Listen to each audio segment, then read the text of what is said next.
At some point or another, all long-running franchises lose their original creators. Sometimes, a series founder chooses to take the backseat, helping to guide the next generation of developers in the transition, while in other cases, internal drama forces people's hands, and everything just goes wrong. Whatever the case, how the franchise is handled in moments like these is tremendously important, and that's exactly where we find the Fire Emblem franchise today. Over the past 10 years since the release of the first game, Shozo Kaga had taken a major role in the Fire Emblem series development, serving as a major designer for each and every game thus far, and the director for 4 out of 5. Having left after the previous game was complete, the next game in this series would have to go on to become the first Fire Emblem created without any of his input, and the result would be one of the most controversial entries to date. Fire Emblem Fuin no Ken, commonly translated as The Binding Blade, is a lot more than just the one with Roy. It's actually one of the most significant games in the series' history, and although not every change it made would go on to be appreciated by previous fans, it's possible that the new wave of fans generated by its creative direction may be responsible for the series still going on today. So, what is it that makes Fire Emblem 6 such a contentious entry? When starting this game, I really didn't know what to think about it, but as I got deeper into it, I soon found out that I was left with far more to say than I ever would have imagined. In order to best understand what this game is, and the myriad of ways that it succeeded and failed, this video will go in depth, examining its development history, storytelling, and gameplay, all in an attempt to better define its place in the franchise. It's time that we get started.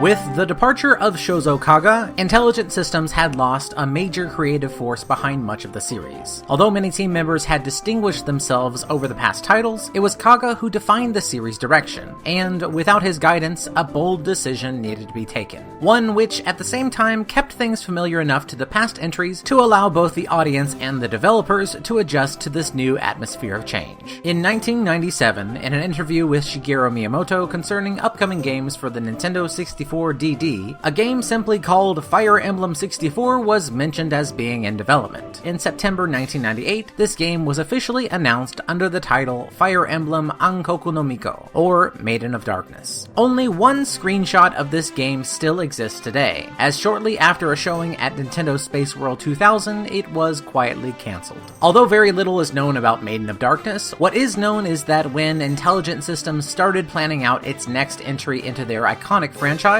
what existed of this previous game was used as a base to work from. Keeping only the characters of Roy and Carol, the 6th Fire Emblem game carried the Maiden of Darkness subtitle for half of its development time, officially ditching it for its final name, The Binding Blade, in 2001. For this next game, rather than going with a home console like the Nintendo 64, the Game Boy Advance was chosen instead. Moving the series to a portable device had been discussed and then dismissed before in the past. But since this new portable console was actually more powerful than the Super Famicom, the team felt it was finally time to go that route. Despite Intelligent Systems' enthusiasm towards working on this new platform, many struggles had to be overcome, including figuring out how to best optimize their game for the tiny size of the screen, including the low resolution. Solutions to this can be seen in many places, such as the very large sprites used in battle and on the world map exposition scenes, which include many zoom-ins to make the map more legible. With the series' first entry on a portable, the team had to think about how it would now be reaching a new audience, including many children. Given the reception of the last game, which still remains as one of the most infamously difficult games to this day, the new director, Toru Narihiro, and his team decided to give a heavy focus on reducing both the difficulty and the storytelling complexity. This was accompanied by a very different direction in the art, with the artwork done by A.G. Kaneda giving the characters a very young, hopeful feeling, which was an emotional landscape that was perfectly matched by the return yet again of Yuka Tsujioko as composer. Finally released on March 29, 2002, The Binding Blade was very positively received, achieving high review scores on the same level of the series' then most popular entry, Mystery of the Emblem, reaching number 4 in sales the week it was released, as well as landing on the top 30 games in sales that year. The Binding Blade was especially praised for managing to successfully transfer its classic SRPG gameplay to a portable system, with the addition of a new higher difficulty option for those who wanted a tougher experience like the old game. games. Other than the remake for Mystery of the Emblem, which will come later on, The Binding Blade was the last game that would be released in Japan only. Like the other games before this one, it has received a fantastic fan translation, and I will be using the most recent versions of the translated names for the rest of this video. Although its reception around the time of its release was overwhelmingly positive, more recent talk of this specific entry has only gotten more critical as time has gone on. Perhaps the most repeated criticism has had to do with the game's protagonist Roy, who is often noted for being underpowered compared to prior lords, and also not getting an actual promotion until very, very late in the game. On top of this, players have also expressed frustrations with the low hit rates, with the hit chances of this entry having somewhat of a meme status in the community. These and other topics are something that I will touch on in detail a little bit later. For now though, it's time to actually dive in and explore what this game holds for ourselves. Like all previous retrospective videos, I'm going to do that by giving a clear synopsis of the events of the story, followed by a full story analysis section afterwards. These parts will of course contain full spoilers, but all the gameplay analysis sections which will follow it will be completely spoiler-free. If you would like to skip the story synopsis and jump right to my analysis, you can jump to the timecode at the top of the screen now. On the other hand, if you want to skip over all story spoilers and get right to the gameplay discussion, you can use the code on the bottom of the screen. Alright everybody, it's your last chance to move on. 3, 2, 1.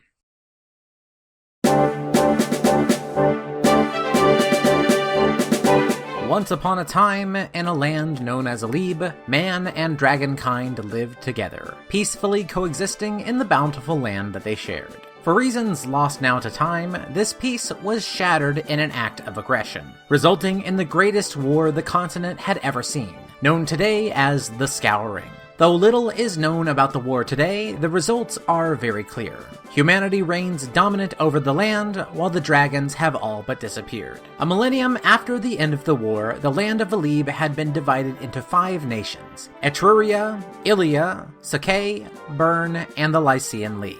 While each region's culture had grown apart, grand-scale war had been generally avoided. This was all until the new king of Bern, Zephiel, suddenly invaded his neighbors Ilia and Sake, conquering them both with brutal efficiency before turning his gaze westward. Within the land of Lycia, a young boy named Roy hurriedly rushed back to his home of Foray, where his father, Eliwood, had requested him to come and lead the defense of their city in anticipation of Bern's attack. Upon Lord Roy's return, he found his father at the mercy of a gang of bandits that had taken advantage of the situation.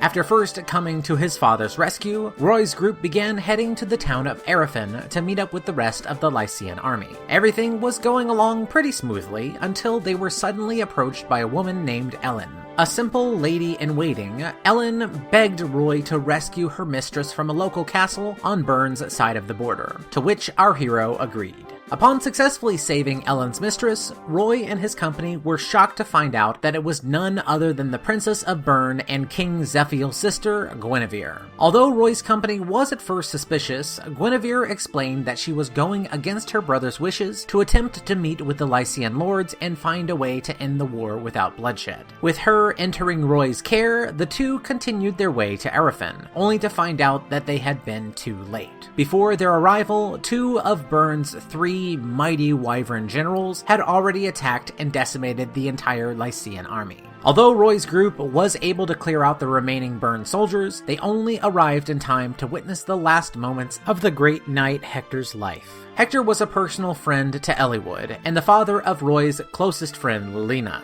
Before his death, Hector was able to inform Roy of the reason for Bern's recent successes. Somehow, despite their disappearance over the last 1,000 years, King Zephiel had somehow managed to recruit dragons to his side. Extremely disturbed and shocked by this news, Roy's next destination was Hector's home of Ostia, rushing there in an attempt to fulfill Hector's last request and save his daughter and the rest of the Lycian army. This would not be an easy journey, as along the way, at almost every stop, Roy was continuously hounded by the various lords of Lycia, who were now quickly shifting their loyalty to Bern in an attempt to gain favor with them. Although it was hard going, as Roy pressed on, he was also able to gain many new allies. allies. One of these, a priest named Saul, approached Princess Guinevere to reveal that he had been sent by the church to find out why she had stolen the fire emblem out from Byrne. In this world, the fire emblem is a gem or emblem which works as a key to a shrine that houses the Binding Blade, a mighty sword that is linked with 8 other weapons that were used by humanity to defeat the dragons during the Scouring. These weapons were so powerful that when used, they had nearly destroyed the world in the process, and thus all were sealed away at the end of the Scouring by the heroes who had wielded them, all across the land of Alib. Although Guinevere would not reveal her plan at this time, she did cryptically mention that her taking the emblem was in some way part of her plan to end the war. After finally arriving at Ostia, Roy found out that Byrne's influence had preceded them, and Lena was being held hostage within. Although the castle was famous for its impregnability, it was Roy who had to prove this wrong, fighting through and defeating both the traitors and their commander, while also freeing his lady friend along the way. With the castle safe for now, Lena was able to lead Roy to a nearby cave, where within they uncovered the legendary sword Durandal. Although they were not skilled enough to wield this yet, they did note that over time the legendary weapons had weakened, and what were once reality-shattering tools were now just very effective dragon slayers, something which would no doubt come in handy. Although saving both the castle and recovering the Durandal were remarkable achievements, it soon looked like their luck had run out. Glancing outside, Roy and his group discovered that the soldiers of Byrne had completely surrounded the castle and were preparing to overwhelm them. Although Roy and his group expected to make their very last stand against these overwhelming odds, help suddenly came from an unexpected place. The generals Percival and Cecilia of Lycia's western neighbor Etruria suddenly arrived with many knights in tow, announcing their intent to support the Lycian lords against Byrne's invasion. Knowing that Etruria entering the fight at this stage would counter their king's plan, Byrne's wyvern general Narcian was forced to cease his hostilities, and quite suddenly, a ceasefire had been called. With the unexpected end of this continental conflict, Guinevere left Roy's company to go and stay at the Etrurian capital, while our hero Roy and his friends marched back to Foray. 6 months of an unsteady truce had passed before Roy was called out to combat again, but this time it was at the behest of Etruria. Roy and the Lycian army were asked to eliminate a growing bandit threat in the Western Isles, while Etruria held Byrne to its ceasefire to the east. Knowing that Lycia had a tremendous debt to its neighbor, Roy acquiesced to this slightly odd request and immediately headed out to the Isles. Once arriving, Roy soon found that though the bandit threat was indeed very real, many of the bandits seemed aware that he was coming, and had already prepared for him. On top of this, Roy and his companions quickly noticed that the Etrurian forces seemed to be ignoring the bandits altogether, instead focusing entirely on a small resistance group that was stationed on the islands. Unsure of what this all meant, but unable to witness injustice in any form, Roy intervened in the fighting between Etruria and the resistance group, meeting with both Lalum, a high-ranking member of the resistance, and their leader, the bard Elfin. After speaking with them, at last the truth of this whole endeavor was revealed. 2 powerful nobles of Etruria had conspired with Byrne to send Roy and the Lycian army to the Isles in order to leave Lycia defenseless. Upon finding out that he had been led into a trap, Roy had to suddenly choose between abandoning the people of the Isles to rush back and defend his home, or to stay on the islands and finish eliminating the bandits. As much as he was worried about his father and friends, Roy knew that if he left, the people living on the Isles and Etruria would be doomed to a terrible fate, and so he chose to stay. It was this action that proved Roy's righteousness to the resistance, and soon the 2 groups teamed up and liberated the islands from the bandit threat, retrieving the legendary axe Armads along the way. Soon afterwards, the group moved on to the Etrurian mainland to try and stop the traitors' threat. Unfortunately, it was soon revealed that the coup had already happened, and the king of Etruria Mordred had been ousted while those loyal to him were scattered. Byrne was able to march freely into Etruria, with King Zephiel himself arriving at the capital, cutting through its defenders with remarkable skill, and finally finding his traitorous sister. After warning her that treason would not go unpunished again, Guinevere was seized by the Knights of Byrne, but upon seeing her former protector Milady, the Wyvern Knight offered to help her escape again if she so desired. Without looking back, Guinevere and Milady left Byrne behind, returning back to the protection of Roy and his Lycian army, who were already nearing the capital in their march through Etruria. After liberating the nearby castle, Roy was surprised to find the critically injured General Cecilia completely healed up since her battle with Zephiel. It turns out that a mysterious girl who was also in the dungeons named Sophia had saved her life. And this young girl explained that her home, a mysterious desert town named Arcadia, was currently under attack by Byrne. On top of this, she then dropped another bombshell. Arcadia was not just a normal town. In fact, it was the secret home to a clan of dragons who lived peacefully with the humans there, just as had been done before the time of the Scouring. Hoping that the dragons of Arcadia might know something about how Byrne obtained its own war dragons, Roy's group passed through a famously frustrating desert before arriving in the town. Although they unfortunately were not able to learn anything new, in a shrine beneath the town, they were able to obtain the legendary elemental tome Forblaze. When taking their leave of the desert town, Roy and his group did not get very far before learning that a young dragon named Faye had actually followed them out, but had unfortunately been captured by Byrne soldiers and was being kept in a nearby castle. After rescuing her and obtaining the services of yet another one of Etruria's generals, the mighty Percival who had come to their rescue before, Narcian was finally struck down, avenging the death of Lelena's father Hector and proving that Roy and his army were fully ready to take on even some of the mightiest soldiers of Byrne. With their victory here, Etruria was reborn, with King Mordred returned to his former seat. However, the king understood that in the wake of this civil conflict, his country was only a shell of its former self. He no longer had the strength to match Byrne as he once did, but by joining his army with Roy, there was a chance that this new young hero could lead the continent back to peace. As the two nations joined forces officially, Roy's group was now renamed the Etrurian Army, and it was finally time to strike back at Byrne from within their own territory. Obtaining the legendary light tome Aureola before leaving, Roy decided it would be best to strike Byrne from the north. And to do so, they would have to first liberate either the countries of Ilia or Sacae. Whichever route was taken, Roy and his allies were successful, and also managed to obtain the legendary spear Maltet from Ilia and the legendary bow Muligir from Sacae. Crossing the border into Byrne, at long last, Guinevere was finally able to activate her plan, and so she soon guided the group to the Shrine of Seals, the resting place of the Binding Blade. To counter this, Byrne threw absolutely everything it had at the heroes, but nothing at all was able to stop them. Cutting down 2 of the 3 current Wyvern generals in a single battle, Byrne's forces were finally exhausted, and Roy was able to freely enter the Shrine of Seals. Within the shrine, Roy's group located the Dark Tome Apocalypse, and then entered further to the resting place of the Binding Blade. Utilizing the fire emblem which Guinevere had smuggled out of her homeland all the way back when this had started, the seal on the Binding Blade was lifted, and Roy obtained the sword which, 1,000 years prior, had ended the Scouring in a single strike. Now, only King Zephiel, as well as the mysterious source of his dragons, remained.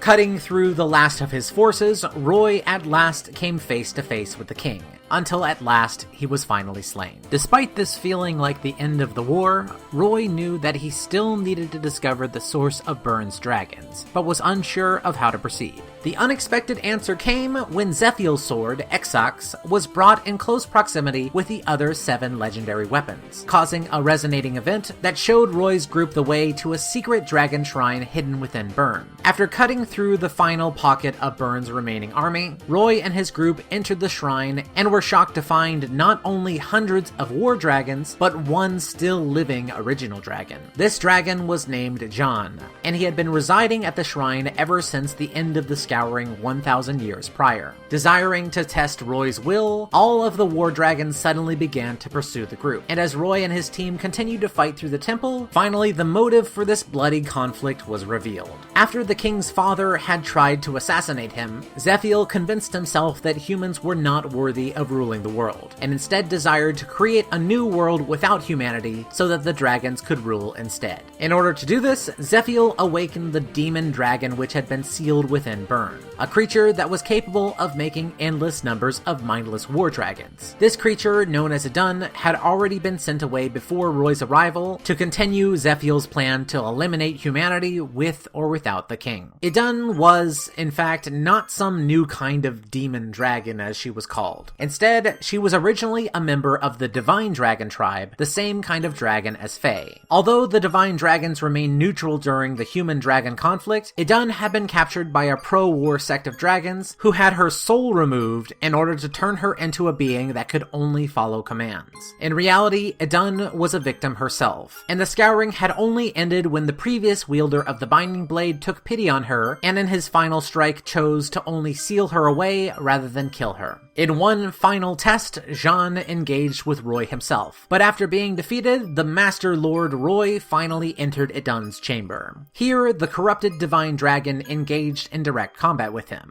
but though this war could have ended the same way as before, Roy instead decided to use the Binding Blade to create a different ending. Rather than just sealing away or killing her, Roy chose to give her a new life, with the Binding Blade reacting to his powerful will to do so. Striking down the dragon, she returned back to her simple human form, with the conditioning from her commands by Zephiel finally broken. Upon fleeing the dragon shrine which crumbled around them, peace at last had returned to the continent. In Burn, Guinevere was made the new queen, while Roy returned home to help his father lead Lycia. Although still mostly mindless, Idun, who had been a victim for over the last 1,000 years, was finally given a life again within Arcadia, overseen by the residents there and the ever-cheerful Fae. Roy always believed that there was a way for everybody to find satisfaction, no matter how unlikely it looked or how damaged they had previously been.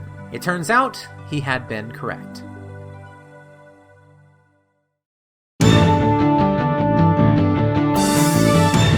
Before going over how I felt about this story, I just want to state where I'm coming from first. I, like many other fans of this series I imagine, had my first introduction to the Fire Emblem franchise through the many characters which were included in the Super Smash Bros. Series. I was in middle school when I first played as Roy in Melee, and for many years after I always wondered what the story behind him was. When I first began to try and compartmentalize my feelings about the story for this script, I wanted to be very aware of my biases. Roy seems so flashy and cool in Smash, but every character is built to come across as very exuberant and flashy in that. Jumping over to Fire Emblem VI, he's just a skinny teenager and is a particularly weak lord by comparison. This is something that can be a bit deflating. On top of this, Roy is just a very simple character, with as basic a personality as Marth in the very first game of this series. It's really not hard to just sit here and say he's kind of milquetoast and boring, and neither is that a very compelling take. Instead, I would like to examine why.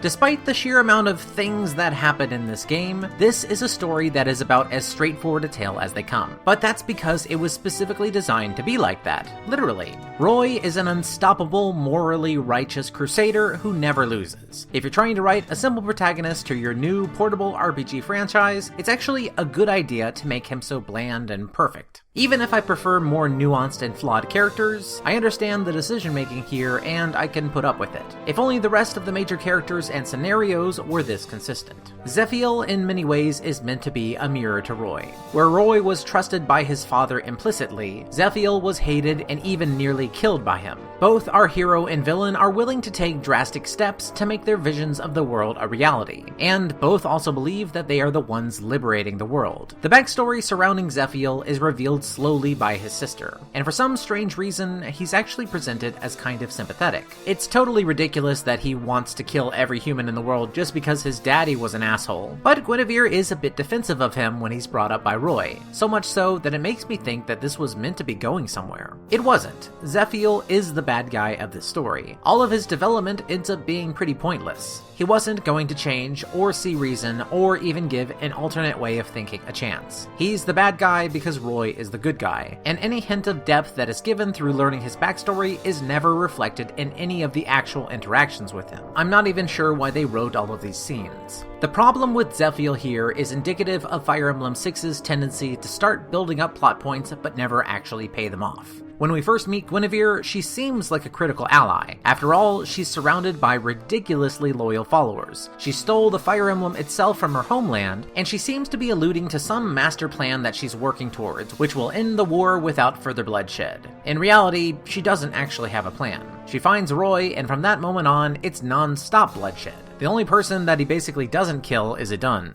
Guinevere's recapture in the middle of the story might be the worst anticlimax of the game. At the start of the mission where this happens, Cecilia is defeated and Guinevere is met by Zephiel. Here we get an incredibly rare face-to-face conversation between the two, which I believe was going to lead to further discussions, perhaps revealing more about their relationship before the war, or even better, proving early on that Zephiel was a hopeless case in order to set him up as the clear, hateable villain for the last part of the game. This could have led to a lot of interesting scenarios, but instead, only a few turns of the same mission later, Guinevere is delivered right back to Roy's hands. It turns out Guinevere's recapture wasn't the important part of this scenario. The actual point of this is so Cecilia would be injured and then healed by a random stranger. That leads to Roy getting to meet Sophia, which leads him to going to the Dragon City. There's nothing learned at the Dragon City, which leads him to the real point, obtaining the legendary weapon here. The structure of this story is built so much like a MacGuffin hunt that it makes me wonder why it wasn't themed as such. As much as the game tries to make it seem like Roy is heading to different places to stop Byrne from doing this or that, the real reason for his trek across Alib is to get his hands on all these magical weapons. This is so important, in fact, that the entire true ending of this game is built around meticulously collecting all of them. If you weren't aware, all of the content from mission 23 to 25 is only seen if the player has managed to retrieve all of the legendary weapons in their playthrough. If you miss even a single one of them, then you're not going through the epilogue. This means that everything that's revealed near the end, including the truth behind the Scouring and Idun's backstory, as well as the actual ending of the game, is completely missable in this 30 to 40 hour long RPG. In most games, getting the bad ending usually just means you need to go back and play a section near the end again. But considering that these side quest missions which get you the legendary weapons are scattered pretty evenly throughout the game, starting from mission 8 even, there's no such luck here. The final disappointment of all of this is that the epilogue actually contains some of the best story content of the game. It also leads to some really great missions. In particular, the Dragon Shrine mission, where we learn the truth about the Scouring while having to fight off more dragons than we ever had before. The best way to do this is to use all of those legendary weapons you've been accumulating, and this is a proper payoff to all that buildup. Even though the game ends with a panderingly easy final boss, it's not really a big deal, simply by how successfully Idun's true nature was revealed. It was actually refreshing to see a Fire Emblem game end on a very gentle note for once. Here, it's not just about killing the bad dragon or evil priest. It's about giving autonomy back to a misunderstood and objectified tool of war. Idun isn't just a sympathetic character. She's an actual proper example of using the simple character outline as a starting point before going somewhere surprising and interesting with them. Even with its silver linings, the Binding Blade is a clumsy attempt at creating an easily digestible narrative.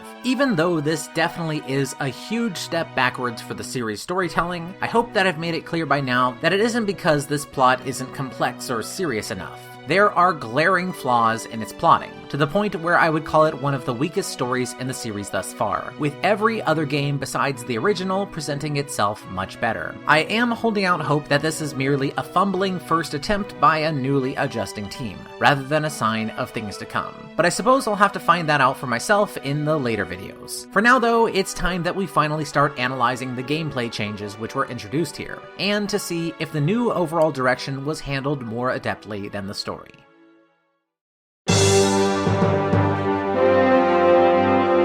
From the moment I started up the Binding Blade and first experienced its changes to the series' gameplay, I immediately knew what the theme of this chapter was going to be. For the first time ever in the franchise, Intelligent Systems has placed more of an emphasis on removing systems over adding them.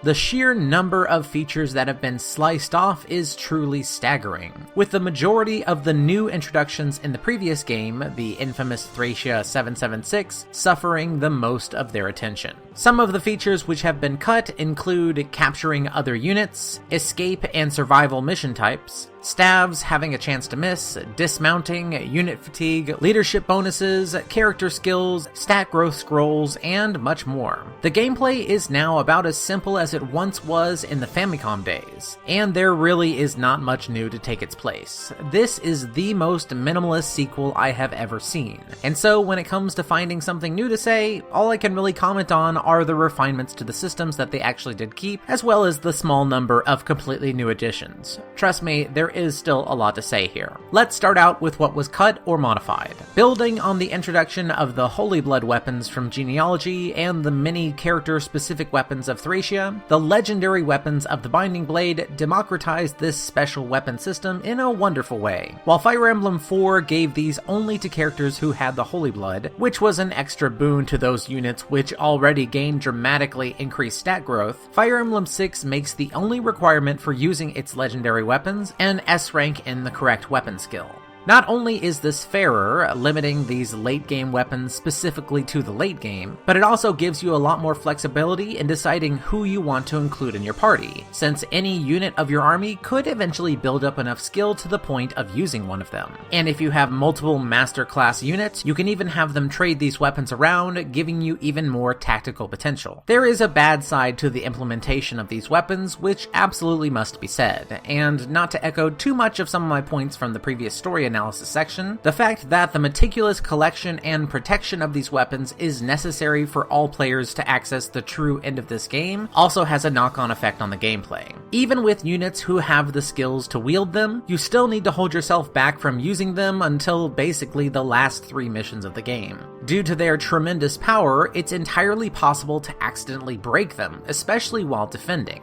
If you accidentally break one or lose one to a character death, you are going to miss out on both the end of the story and some of the best missions in the game. Although the implementation of the legendary weapons is decidedly mixed, many of its other changes veer more towards being unquestionably positive. For example, Fire Emblem 6 has finally perfected the Kanto system, powering it down into a version that I'd call the best possible outcome. Starting with this game, if a mounted unit moves and takes a non-combat action, such as trading with an ally or visiting a town, they can continue to use their remaining movement to reposition themselves. However, if they attack in any form instead, their extra movement spaces cannot be used. This effectively allows mounted units to continue to be used as couriers, transporters, or task managers, while removing the unbalanced logistics of their offense or defensive capabilities. As far as I'm concerned, this could not have been handled any better. In another update, Fog of War missions have returned, but have been made a bit fairer by fully revealing the map to you, rather than shrouding it all in darkness. These missions continue to keep their tension, but they also remove the frustration of having no idea of where you're actually going, or constantly getting locked into unfavorable terrain. Although capturing as a mechanic was taken out, the Constitution stat has stayed, which mainly comes into play here with the rescuing system, which has been further improved since Thracia. Although it works much like it did before, there is a notable difference in that a unit who's carrying someone no longer takes a penalty to their movement. Instead, they just have a heavy hit to their speed and skill stats. This means that many others beside mounted units can effectively pick up and move your units around, as well as making it more feasible of a task to reduce the total surface area of your army so that you can more quickly pass through narrow sections of a map like choke points. Last but definitely not least, one tiny change which makes a big difference is the introduction of a proper deployment mechanic. What this means is that now once you've deployed your units, before the battle begins, you can actually swap their starting locations, something that is a godsend for maps that start out your army in multiple small groups. This feature seems almost too obvious to really warrant mention, but after the lack of this feature gave me some truly massive headaches in the previous 5 games, I have to say it's very, very long overdue. Thankfully, although Fire Emblem 6 does cut out a whole lot, this is not another Gaiden situation, where the developers remove previously half-baked mechanics in order to put new half-baked mechanics in its place. Instead, these are very purposeful cuts that allow the extreme polish on the core mechanics to really shine, going right down to the new buttery smooth animations, which are just glorious to behold. In many ways, Fire Emblem has never felt so great to play. And after the extreme complexity of the prior entries, there really is something refreshing about this direction. These updates are definitely some of the best developments thus far, but underneath this glistening surface, there are definitely some systems which are a lot more rotten to the core. And that is what we must get into next.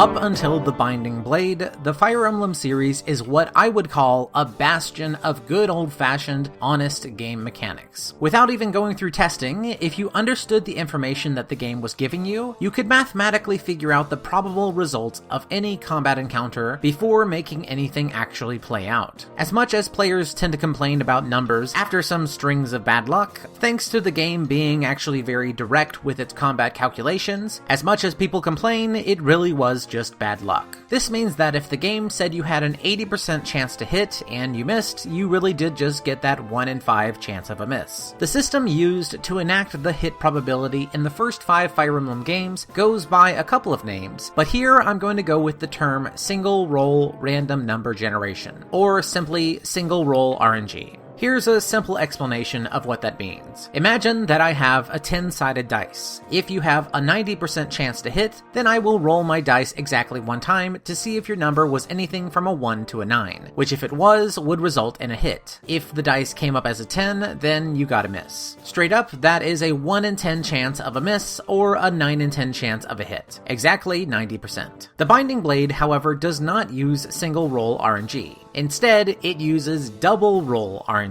In a nutshell, a double roll RNG is done by generating 2 numbers and then averaging them out. The way that this affects our roll results can get very complicated very quickly. But the point is that despite this system creating very different results, in the Binding Blade they use the old system of measuring hit chance and show that to you, but then use the new mechanics under the hood in a way that completely invalidates what they showed you. There are a lot of great charts out there that can display the disparities between these two systems a lot better than I can here, but in general, displayed hit chances above 50 actually have a better chance than what is being shown, while hit chances below 50 have a worse chance. For the first time ever, you are being given incorrect information. The reasoning seems to be this. Player units usually have higher hit chances, while enemy units have lower hit chances. So by showing you one number, but using double roll behind the scenes, this is a secretive technique that actually lowers the difficulty of the game, and also is likely to make players feel luckier than they actually are. Putting aside the fact that this tactic is kind of distasteful, there are huge knock-on effects of this which really have negative consequences when it comes to the combat balance. There's sort of a meme about the weapon triangle system that many people in the community often repeat. We have swords, spears, and the bad one. Although axe users were actually pretty glorious in Fire Emblem V, in most other entries of the series they are very underwhelming, and in some cases are actually left out entirely. They were not a unit type that needed any kind of debuff, but due to the new system in Fire Emblem VI, they are hit the hardest by new, even lower hit rates. Unless you're going up against very low speed enemies, it's really not uncommon for axe units to get a hit chance of 40 or 30, whose true hit number translates to 32% and 18% respectively. The inverse of this means that high-speed, non-axe using units will comparatively almost never miss, and also be able to dodge almost every single hit. Things have never been more unbalanced than Fire Emblem VI.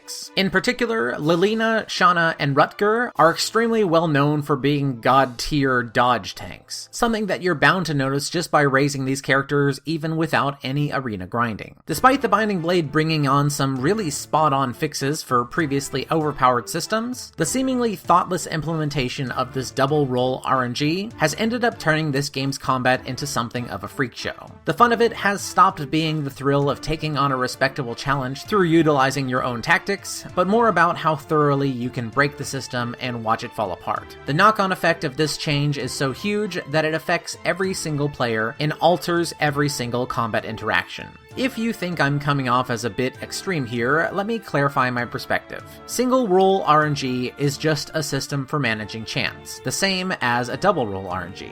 Both of them are completely valid options to base a hit chance system on. It would be very easy to make double roll work really well simply by altering the numbers behind all of this. The thing that I actually take the biggest issue with is this game pretending that nothing has actually changed. Even without looking under the hood, it's easy to get the sense that these numbers are actually lying to you. And I truly believe that once the player gets a sense that they're actually being lied to, it's going to create a kind of distrust that negatively impacts the overall experience. Looking back now, I actually have a lot more respect for the first 5 games. Even then, there were some times that I doubted the numbers, but I realize now that it was my own failure then to accept the truth behind good or bad chance. Those moments that I really did get incredible luck are kind of improved in a way. By comparison, every moment in Fire Emblem 6 feels a little bit tainted. I really don't want to keep piling on here because clearly this is a change that I'm going to have to live with, given that the next 6 games also use misleading numbers on a double roll RNG system.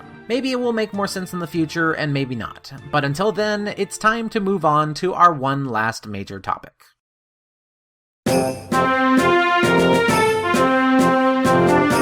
At long last, the Binding Blade reintroduces the support system first given prominence in Genealogy of the Holy War, but now in a form which should be very familiar to fans of the more recent games. By spending time with other units, typically in the form of ending their turn next to them, your own units will build up hidden affection points for each other. Each unit other than Roy has at least 5 units with which they can form support relationships. These have 3 tiers, indicated by letters starting with C, then B, and A. This should be sounding very familiar, because this system, complete with short conversations at each tier, has gone on to become one of the most recognizable aspects of the Fire Emblem franchise. These moments of dialogue add a lot of personality to the cast, even if the conversations themselves are completely unrelated to what is happening in the plot right now. Although not many of these conversations are particularly deep, I do think that these little chats are very charming and do a lot of heavy lifting for turning some of your units from characterless blobs of stats to more fleshed out, almost real-seeming people.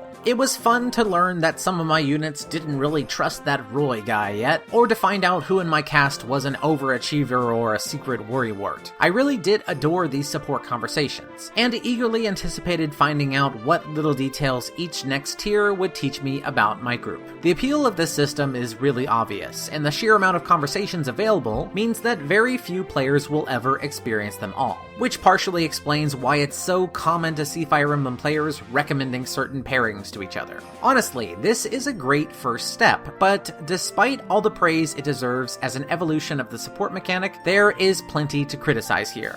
To start off, for some reason, the characters with which your units do have support conversations are not told to you whatsoever. Keep in mind that with a total roster of 53, any given unit will have about 45 other characters with which they have nothing to gain. The amount of hidden information in how this support system even works is a big problem. Although you can just look up support guides to see who pairs with who, I personally do not enjoy playing games with a massive spreadsheet that I have to check constantly. Even if that doesn't bother you, the glacier-like pace at which these support relationships develop will likely still get on your nerves. So, the way that support growth works in this game is for each turn that 2 units will end next to each other, a certain amount of hidden support points will be gained by both parties. When this shared number reaches 60, they will be able to have a conversation to start the C tier, with B and A tiers coming at 120 and 200 points respectively. Every unit can have 5 support conversations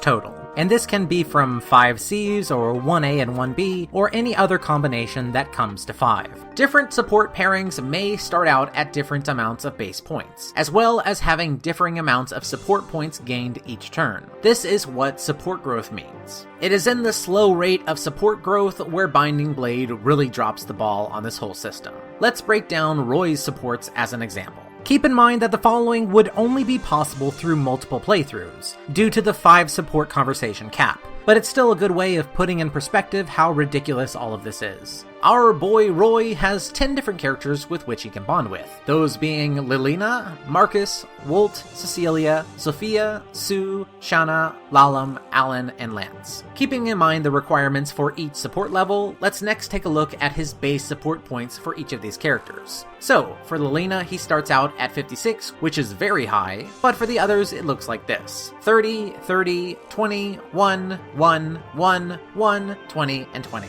Note that you can only get get a maximum of 120 support points per mission, and there is no notification of how many of these points you have gained since the mission has started, or when you have stopped receiving any support growth. Also, I just have to say that I really take issue with how some of the characters here, who join about halfway through the game, still start out at only 1. This is something that genealogy accounted for, but was left ignored here for some reason. Anyways, here are the support point growth rates. Lilina and Roy gain 4 support points per turn, which is the fastest growth rate in the game. The others, however, break down as +2, +2, +2, +1, +1, +1, +1, +2, and +2. I hope that you're still awake, because with this information we can calculate the number of turns it would take in order to go from their starting points to an A-level support. For Lilina, it's 36 turns. For Marcus, it's 85. Wolt also takes 85 turns, while Cecilia needs 90.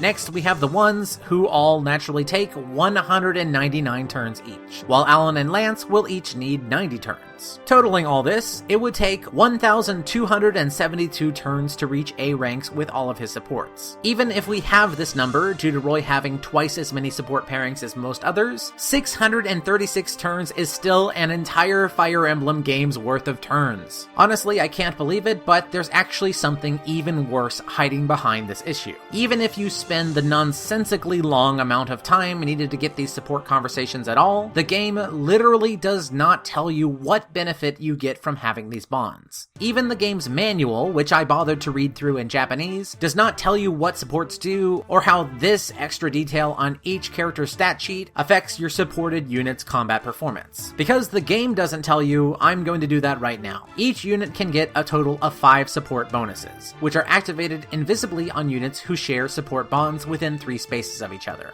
Each C-level support counts as 1 bonus, B's for 2, and A's for 3. So, even a character surrounded by 5 of their C support bonded characters would get a pretty good bonus. The benefit that they get depends on their affinity, and although these are themed after 7 elements, they could be named A through G for all it actually matters. So you take the bonus given for both bonded characters and add them together, and that is the benefit that they gain for their combat effectiveness. Even broke down into less than 150 words, this system is ridiculously complicated, which might explain why this entire mechanic is never taught to the player. It's infuriating that this confusion is your reward for going through the ridiculously sluggish support gain system. And although the bonuses that add up can be pretty useful, let me just give you a little pro tip. Do not bother to raise any supports at all, and just play through the game like they don't exist. Use whatever characters you like, and if they gain support levels coincidentally, good for you. But seriously, do not waste your turns or brain space trying to organize this or calculate out what your numerical reward will be. If you're curious about 2 units' interactions, look it up and read them online. And for your own sake, just leave it at that. It's sad that this kind of support system is something that I could really get into were it handled better. There is a tantalizingly wide amount of character detail waiting to be seen, but I can't imagine how all of the effort that must have gone into writing these could have been squandered even worse. The successes and failures of the support system are a good example of what I meant when I said at the start that I came away from this game with more to say than I ever would have imagined. Given its stated design goals, I thought The Binding Blade would be the simple RPG that it was meant to be viewed as, and that this retrospective video would be a short reprieve following the 2 very discussion-heavy usual videos. Clearly, given this video's length, that was not the case. Discussing the intricate balance of Fire Emblem 6's positives and negatives is no small feat, and I clearly underestimated how much this little portable entry would really be able to shake the series down to its core, as well as how much time it would take me to really break it all down. I'm glad that I took the time to truly look into this, but it's finally time that we put it all in perspective.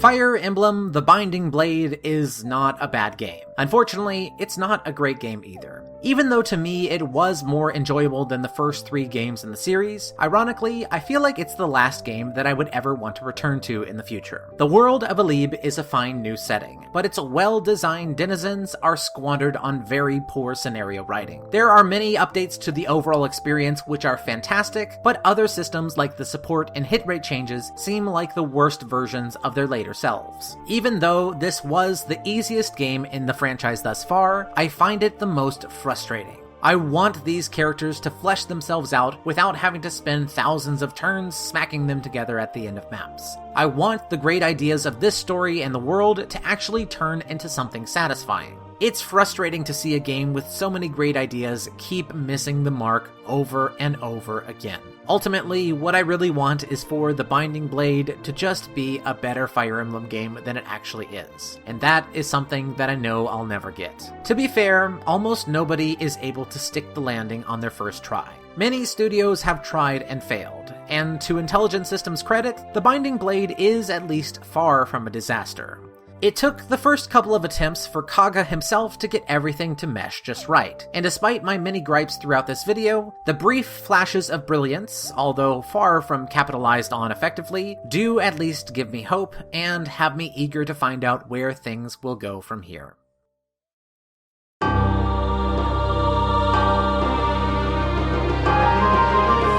Our next stop on the Fire Emblem retrospective brings us at last to the first game in the series to finally make the leap into the West. Although just named Fire Emblem overseas, this prequel set 20 years prior to Roy's adventures would bring us along on the adventures of Roy's father Eliwood, his friend Hector, and a mysterious swordswoman named Lyn. Be sure to join me next time when we take on Fire Emblem VII: The Blazing Blade. If you don't feel like waiting, then you can actually watch the next episode of this retrospective series right now. All you have to do is click the link in the description to become a Patreon supporter. And for as little as $1, you can gain 1 week early access to my videos, including the ability to go watch the Blazing Blade video right now. For $3, you gain access to full seasons of my videos, and for $5, you will have immediate access to everything that I make for both this and my second channel, Warriors Dojo. Please consider helping my channel grow and letting this series continue.